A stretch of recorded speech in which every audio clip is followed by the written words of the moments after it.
আল্লাহ রাব্বুল আলামিন বলেন, ও আমার বান্দা বান্দিরা শুনে রাখো, তোমরা আমাকে ডাকো।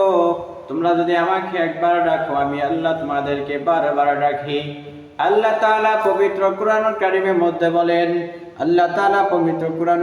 মধ্যে বলেন, ফাযকুরুনি আযকুরুকুম ওয়াশকুরুনি ওয়ালা তাকফুরুন। ও আমার বান্দা বান্দিরা, তোমরা আমাকে স্মরণ রাখো, আমি আল্লাহ তোমাদেরকে স্মরণ রাখবো। তোমরা আমার কৃতজ্ঞতা প্রকাশ করো, তোমরা আমার শুকরিয়া আদায় করো। ও আমার বান্দা বান্দিরা শুনে রাখো, তোমরা আমার কৃতজ্ঞতা প্রকাশ করো, তোমরা আমাকে স্মরণ রাখো, আমি আল্লাহ তোমাদেরকে স্মরণ রাখবো। এই জন্য আল্লাহ তাআলাকে স্মরণ করতে হলে, আল্লাহ তাআলাকে ডাকতে হলে আপনাকে আমাকে আগে নামাজ পড়তে হবে। এই দুনিয়ার বাড়িতে মানুষগুলো নামাজ পড়ে না, আল্লাহ তাআলার গোলামি করে না।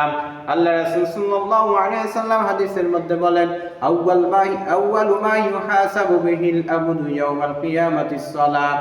কিয়ামতের দিন সর্বপ্রথম নামাজের হিসাব নেওয়া হবে। কিয়ামতের দিন সর্বপ্রথম নামাজের হিসাব নেওয়া হবে। ওই কিয়ামতের দিন বাবা তার সন্তানকে চিনবে না, সন্তান তার বাবাকে চিনবে না, পাড়াপড়শি ভাই বোন কেউ কাউকে চিনবে না। ওই কিয়ামতের দিন একটি নেকির জন্য সন্তান তার বাবার কাছে দৌড়িয়ে যাবে, গিয়ে বলবে, বাবা আপনি আমাকে দুনিয়ার বাড়িতে কত আদর করেছিলেন, দুনিয়ার বাড়িতে কত আদর করেছিলে, কত যত্ন করেছিলে গো বাবা। ও বাবা, আজ আমাকে তুমি আদর করে একটি নেকি দিয়া দাও। এক নেকি তুমি যদি আমাকে দিয়া দাও, তাহলে আমি একটি নেকির জন্য জান্নাতে প্রবেশ করতে পারবো, না হলে আমি জান্নাতে প্রবেশ করতে পারবো না। ওই সন্তান যখন বাবার কাছে গিয়ে বলবে, বাবা সন্তানকে উত্তরে বলবে, যাও দূর হয়ে যাও, দুনিয়ার বাড়িতে আমি বিবাহ করি নাই, দুনিয়ার বাড়িতে আমার সন্তান ছিল না, তাহলে তুমি আমাকে একটি নেকি দিয়া দাও, আমি একটি নেকির জন্য জান্নাতে প্রবেশ করতে পারছি না। ওই সন্তান যখন বাবার কাছে যাবে, বাবা যখন সন্তানকে তাড়িয়ে দিবে, সন্তান চলে যাবে। তারপর তবে মায়ের কাছে গিয়ে বলবে, মা আপনি আমাকে একটি নেকি দিয়া দেন, একটি নেকির জন্য আমি জান্নাতে প্রবেশ করতে পারছি না। মাও বলবেন, আমার দুনিয়ার বাড়িতে সন্তান ছিল না, আমি তোমাকে নেকি দিতে পারবো না, প্রয়োজনে তুমি আমাকে একটি নেকি দিয়া দাও। তুমি যদি আমাকে একটি নেকি দিয়া দাও, তাহলে আমি একটি নেকির দ্বারা জান্নাতে প্রবেশ করতে পারবো।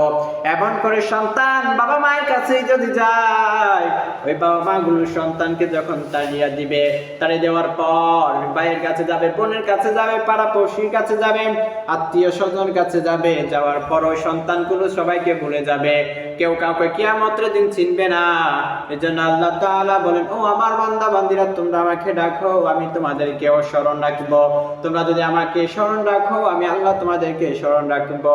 মুসলমান ইমানদার, আল্লাহ রাসূল সাল্লাল্লাহু আলাইহি ওয়াসাল্লাম আরেক হাদিসের মধ্যে বলেন, মিফতাহুল জান্নাতিস সালাহ, নামাজ হচ্ছে বেহেশতের চাবি।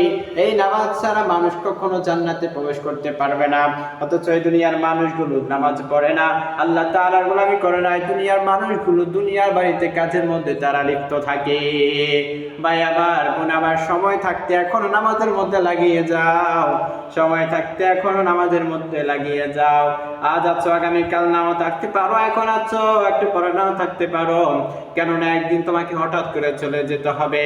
এই দুনিয়ার বাড়িতে এসেছিলে একা, তুমি আবার যেতে হবে একা। আল্লাহ তাআলা তো পবিত্র কুরআনুল কারীমের মধ্যে বলেন, কুল্লু নাফসিন যায়িকাতুল মাউত, সব প্রাণীদেরকে মৃত্যু স্বাদ গ্রহণ করতে হবে। একদিন আছো, আরেকদিন থাকবো না, এখন আছো, একটু পর নাও থাকতে পারো। ভাই আমার বোন আমার, এজন্য বলি, কবরে যাওয়ার আগে কবরের সামান তৈরি করে কবরে যা।